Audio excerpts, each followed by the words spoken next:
खुलुमबाय बे समाव बडोलेण्ड इंखं टेलिभिजननि स्टुडिअआव आं निहा ब्रह्म। दिनैनि गाहाय रादाबफोराव दङ। मौलाना हाफिज आलाउद्दीना हिन्दु धोरोम सिबियारिफोरनिफ्राय निमाहा बिबाय। 16 अक्ट'बर खालि बिजनीआव मोनसे गेदेर सावस्रि सिबिथाइ बादा खुंगोन। बाक्सानि जोबथेसालियाव श्यामकानु महन्त आरो सिद्धार्थ शर्मा। काजिरङा हाग्रामायाव सासे सुरां सिखारि गावथारदों। राजस्थाननि गंसे बासआव अर खामनायनि जाहोनाव सा 20 सुबुंनि जिउ खहा आरो सा 16 जोखोम। श्रीभूमियाव 6.6 कौटि बेसेननि याबा टेब्लेट जब्द खालामदों BSFआ। छत्तीसगढ़नि सुकमायाव सा 27 माओबादिफोरा पुलिसनि खाथियाव गावसोरखौ गथायदों। बाक्सानि जोबथेसालि मोखाङाव दुंहाव थासारि, सोमावसारग्राफोरा पुलिस गारियाव अर लागायदों। दानिया फैदो आबुं रादाबाव।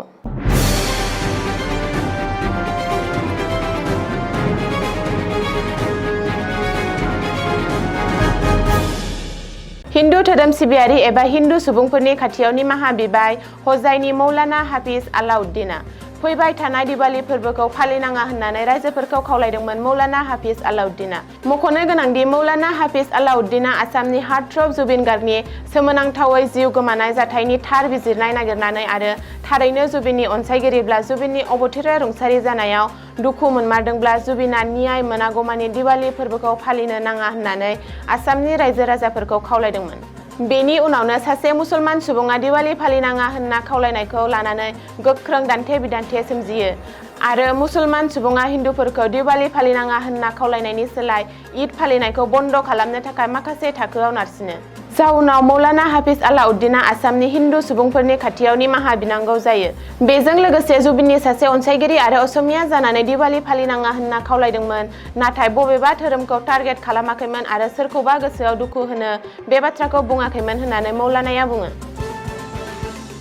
चिरां जिल्लानि बिजनीनि थागिरि रायजो राजाफोरनि थाखाय मोनसे गाहाम खौरां। बिजनीआव आसाम सोरखारनि हाबाफारिनि मोनसे बाहागो महरै आरो नेशनेल हेल्थ मिशननि सिङाव मोनसे गेदेर सावस्रि सिबिथाइ बादा एबा मेगा हेल्थ केम्प खुंनो लाहार फाहार खालामनाय जादों। 20थि बिजनी बिधान सभानि बेन्दोंआव बिजनी फरायसालिमायाव फैगौ 16 अक्ट'बर बिस्तिबारखालि फुंनि 8 रिंगानिफ्राय खुंनाय जागोन बेसेन नाङै मोनसे गेदेर सावस्रि सिबिथाइ बादा। मंगलबारखालि मोनसे खौरांगिरि मेल खुंनानै बे खौरांखौ फोसावदों बिजनीनि MLA अजय कुमार रय आरो बिजनीनि साब डिभिजनेल हेल्थ अफिसार डक्टर रबिराम औवारिया। खौरांगिरि मेलाव फोरमायथिनाय बायदिब्ला बे बादायाव 18 बोसोर बैसोनि दुइसिन हौवासा आरो हिन्जावसाफोरनि जोनोमारि सावस्रिनि थासारिजों लोगोसे बेसेन नाङालासे सावस्रि आनजाद खालामनाय जागोन। लोगोसे गिबि मन्त्रि डक्टर हिमन्त बिश्व शर्मा आरो सावस्रि मन्त्रि अशोक सिंघालनि दैदेननायाव बे बेमारिफोरखौ रायजोनि बायजोआव लांनानै बेसेन लायालासे गोजौ थाखोनि फाहामथाय होनो थाखाय बिथांखि लानाय जादों। बाक्सा जिल्ला जोबथेसालिनि आलासि जाबाय जुबिन गार्गनि सोमोनांथावै जिउ गोमानाय जाथायनि गाहाय दायनिगिरि महरै अजद होजानाय श्यामकानु महन्त आरो जुबिननि मेनेजार सिद्धार्थ शर्मा। 14 साननि पुलिस जिम्मायाव जोबनायनि उनाव दिनै श्यामकानु महन्त, सिद्धार्थ शर्मा, सन्दीपन गार्ग, परेश वैश्य आरो नन्देश्वर बराखौ बिजिरसालियाव हाजिर खालामनाय जायो। आखायाव हेन्डकाफ लागायनानै बिजिरसालियाव हाजिर खालामो नर्थ इस्ट फेस्टिभेलनि अर्गेनाइजार श्यामकानु महन्त आरो जुबिन गार्गनि मेनेजार सिद्धार्थ शर्माखौ, जेराव बिजिरसालिया 14 साननि थाखाय जुडिशियेल कास्टडियाव एबा न्यायारि जिम्मायाव दैथायहरनाय जायो। रिपर्ट बादिब्ला बिजिरसालियाव दिनै जुबिन गार्गनि साबा दायनिगिरिफोरनि थाखाय सासेबो उकिल गैयामोन। बेल' नङा, दायनिगिरिफोरा जामिननि थाखायबो आर'जलाइ होआखैमोन। बबेखानि श्यामकानु महन्त आरो सिद्धार्थ शर्माखौ बाक्सा जिल्लानि जोबथेसालियाव लाबोनाय जागोन होननानै मिथिनो हानाय जादों। ओरैहाय राङारि लेनदेननि केसआवबो ईडीआ श्यामकानु महन्त आरो सिद्धार्थ शर्माखौ जेरा खालामनो हागौ होननानै सुलुङाव फोरमायदों। काजिरङा नेशनेल पार्क आरो टाइगार रिजार्भआव एन्टी पचिं एबा सुरां सिखारिनि हेंथायै अपारेशन। बे अपारेशनाव सासे सुरां सिखारिया जिउ गोमायो होननानै मिथिनो हानाय जादों। हाग्रा रैखाथि जवान आरो सुरां सिखारिनि गेजेराव मोगा-मोगि गावलायनायाव सासे सुरां सिखारिया जिउ गोमायो। मंगलबारखालि हरनि 2:50 रिंगासोआव खालामदोंमोन बे जाफुंसार अपारेशनखौ। सुलुङाव फोरमायथिनाय बादिब्ला काजिरङा नेशनेल पार्कनि बुरापाथा रेन्जआव हाथियार लानाय सुरां सिखारिफोरा हाबनायनि बागै स्रोद सुलुङाव खौरां मोननायनि उनावनो पेट्रलिं टीमा नायबिजिरो, जेराव पेट्रलिं टीमा हाग्रामानि मेइटे टापु ओनसोलाव लाइट जोंनाय नुयो आरो पेट्रलिं टीमा थाथ'नो आरो गावसोरखौनो सिनायथि होनो बिथोन होयो, नाथाय सुरां सिखारिफोरनि हानजाया उदाङै गुलि गावो, जाउनाव हाग्रा बिफाननि मावथिफोराबो गुलि गावनो गोनां जायो। बे जाथायनि उनाव दिनै फुंबिलियाव जाथायसालियाव नायबिजिरनायाव सासे सुरां सिखारिनि गोथै सह'खौ बोखांनो हायो, बबेखानि जाथायसालिनिफ्राय गंसे राइफलखौबो बोखांनो हायो होननानै काजिरङा नेशनेल पार्कनि अथ'रिटिआ सुलुङाव फोरमायदों।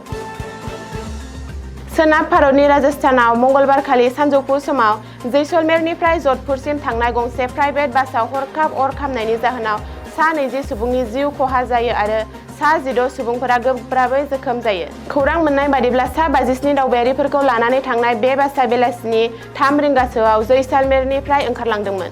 जैसलमेर जधपुर राजा लामायाव थांनाय समाव गारिनि उनथिंनिफ्राय उखुन्दै ओंखारनायखौ नुनो मोन्दों। पुलिसआ फोरमायनाय बादिब्ला उखुन्दैखौ नुनानै गारि सालायगिरिया बासखौ लाखिदोंमोन, नाथाय थाबैनो अर जोंब्लावनाया सा 20 सुबुंनि जिउखौ फोजोबो। जायगानि सुबुंफोरा अर खोमोरग्रा हानजा आरो पुलिसनो खौरां हरदोंमोन आरो जोखोम जानाय दावबायारिफोरखौ देहा फाहामथायनि थाखाय जैसलमेरनि जवाहर देहा फाहामसालियाव लांनाय जायो। बिबानगिरिफोरा फोरमायनाय बादिब्ला गोब्राब जोखोम जानाय सा 16 दावबायारिफोरखौ जधपुरनि गंसे फाहामसालियाव दैथायहरनाय जादों। बासआव सा 19 दावबायारिफोरा जिउ गोमायो आरो जधपुरसिम थांनाय लामायाव सासे सुबुङा खामग्लिनानै जिउ गोमायो होनना पकरणनिफ्राय बिजेपिनि एमएलए प्रताप पुरीआ बुंथिदों। जैसलमेरनिफ्राय ओंखारनायनि 10 मिनिट उनाव बासआव अर जोंखाङो होननानै सुलुङाव फोरमायदों। ड्राग्सनि बेरेखायै अपारेशन खालामनायाव श्रीभूमि पुलिसआ बीएसएफजों लोगो नांना सेकरबन्दआव सिग्रोमना गासै 6.6 कौटि बेसेननि गासै 22,000 याबा टेब्लेट जब्द खालामनाय जादों। स्रोद सुलुङाव खौरां मोनना रैखाथि हानजाया जाथायसालियाव सिग्रोमहैनायनि उनावनो बेफोर फेग्रा मुवा फालांगि खालामनायजों लोगोसे सासे सुबुंखौ खानो हायो। दासान्दि जब्द खालामनाय बेसादफोरखौ फरेनसिक आनजादनि थाखाय दैथायहरबाय, लोगोसेनो बेखौ फालांगि खालामनायनि नेटवर्कखौ नागिरना सं दाननो थाखाय गोख्रोङै नायबिजिरगासिनो दङ। बेनि अनगायैबो बिबानगिरिफोरा सिमा ओनसोलाव फेग्रा मुवा फालांगि खालामनायखौ होबथानो आरो बेफोर फेग्रा मुवाफोरखौ बाहायनायनिफ्राय गोजान लाखिनो थाखाय गावसोरनि रादायखौ गोख्रों लाखिदों। छत्तीसगढ़नि सुकमा जिल्लायाव बुधबारखालि गासै सा 27 एक्टिभ मावबादिफोरा रैखाथि हानजानि सिगाङाव गावसोरखौ गथायदों। उदखारिनि हेंथायै रायजोनि बिसायख'थियाव मख'जाथाव दावगानायखौ नोजोर होयो। People's liberation guerrilla army (PLGA) battalion 01 नि गोख्रों दैदेनगिरिफोरखौ गोबाव समनिफ्रायनो रैखाथि एजेन्सिफोरा नोजोर होबोगासिनो दंमोन आरो बस्तार ओनसोलाव हिंसायारि खामानिफोराव मैखोम बिफान लानायनि थाखाय बिसोरनि खर'आव गोबां बान्था दंमोन। मावख'आरिफोरा फोरमायनाय बादिब्ला गथायनाय हानजाखौ जयै 50 लाख रां होनाय जादों।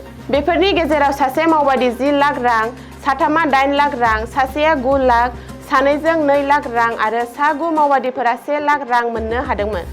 आखाइ दैखांनाय हानजायाव सा 10 आइजोफोर आरो सा 17 हौवाफोर दंमोन। आद्रा थानाय सुबुंफोर मावख'आरि बान्था गैयालासे सांग्रां मावथिमोन, नाथाय बिसोर लजिस्टिकेल हेफाजाब आरो ओनसोलारि थाखोनि आफादाव नांथाबनानै दंमोन होनना खौरां मोननाय जादों। बाक्सा जिल्लानि जोबथेसालिनि मोखाङाव दुंहाव थासारि। आसामनि हार्टथ्रब जुबिन गार्गनि सोमोनांथावै जिउ गोमानाय जाथायाव दायनिगिरि महरै मुं सिखांनाय नर्थ इस्ट इन्डिया फेस्टिभेलनि बानजायगिरि श्यामकानु महन्त, जुबिननि मेनेजार सिद्धार्थ शर्मा, जुबिननि फंबाय सन्दीपन गार्ग, जुबिननि सानै PSO परेश बैश्य आरो नन्देश्वर बराखौ बाक्सानि जोबथेसालियाव लाबोनायनि उनावनो जोबथेसालि लांगोनायाव दुंहाव थासारि सोमजियो। मख'नो गोनांदि 14 साननि पुलिस जिम्मायाव जोबनायनि उनाव श्यामकानु सिद्धार्थखौ बिजिरसालियाव हाजिर खालामनाय जायो। सन्दीपन गार्ग, परेश बैश्य आरो नन्देश्वर बरामोनखौ बिजिरसालियाव हाजिर खालामो, जेराव कामरुप मेट्र'नि चिफ जुडिशियेल मेजिस्ट्रेट कर्टआ बिसोरखौ 14 साननि जुडिशियेल कास्टडियाव दैथायहरो आरो बिसोरखौ दिनै बाक्सा जिल्लानि जोबथेसालियाव लाबोयो। ओरैहाय श्यामकानु आरो सिद्धार्थमोनखौ गोख्रों रैखाथिनि गेजेरजों लाबोनाय गारिया सौफैनाय लोगो लोगो जोबथेसालिनि लांगोनायाव दुंहाव थासारि सोमजियो। जोबथेसालिनि मोखाङाव नेनानै थानाय जुबिननि अनसायगिरिफोरा गारियाव अन्थाइ खुबैयो आरो दायनिगिरिफोरखौ रायजो राजानि सिगाङाव हगारनानै होनो दाबि खालामो। गुबुन फारसे पुलिस बिफाना थासारिखौ कन्ट्रल खालामनो थाखाय लाथिख'आव गुलि गावनो गोनां जायो। बबेखानि खुद्रिखांनाय रायजोफोरनि अन्थाइ खुबैनायाव गोबांसा पुलिस जवानफोरा जखम जानो गोनां जादों होननानैबो मिथिनो हादों। रिपर्ट बादिब्ला खुद्रिनाय रायजोफोरा पुलिसनि गंसे गारियावबो अर लगायनानै होयो आरो बे हिंसायारि जाथायनि उनावनो पुलिसआ गोबांसा सोमावसारग्राफोरखौ खानाय जायो। दिनैनि रादाबा एसेनोसै, गोजोन्थों।